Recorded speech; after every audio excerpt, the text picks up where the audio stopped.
La fin d'année a été mouvementée pour le prince Harry. En plus d'avoir à gérer les multiples projets qu'il a avec son épouse Meghan Markle, le duc de Sussex vit toujours le deuil presque impossible de sa grand-mère Elisabeth II dont il était très proche malgré le fossé creusé ces dernières années entre les Sussex et le reste du clan Windsor. S'il est vite reparti aux États-Unis pour retrouver ses enfants Archie, 3 ans et Lilibet, 1 an, après les funérailles d'État, le prince Harry n'a pas chômé pour autant. Depuis plusieurs mois, le frère de William planche sur ses mémoires. Appelé Spare, le suppléant, leur sortie avait été repoussée en raison de la disparition de la souveraine. La date est enfin connue. Le 10 janvier prochain, veille de l'anniversaire de Kate Middleton, le monde découvrira le fond de la pensée du prince Harry. Les révélations faites par le plus jeune fils de Diana et Charles promettent d'être croustillantes. La famille royale se prépare au pire et craint que l'ouvrage ne vienne défaire complètement la réputation de Charles, devenu roi à la mort de sa mère. Il faut dire que Meghan Markle et Harry avaient déjà frappé fort lors de l'interview choc qu'il avait consacrée à Oprah Winfrey, la première depuis leur départ de la monarchie. Mais si Harry a eu la plume bien fournie, il n'est pas le seul à avoir des révélations à faire.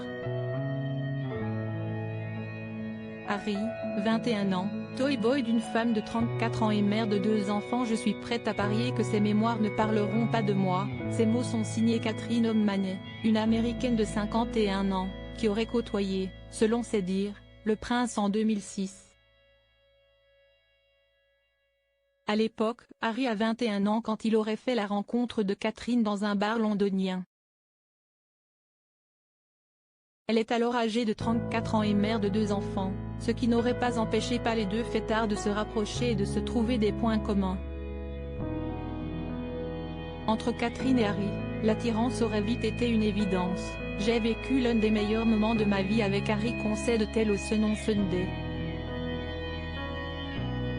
Elle va même jusqu'à déclarer qu'Harry lui aurait donné le baiser le plus passionné qu'elle ait eu dans sa vie. « Il m'a prise par la taille, m'a soulevée et m'a plaquée contre le mur », s'est-elle souvenue.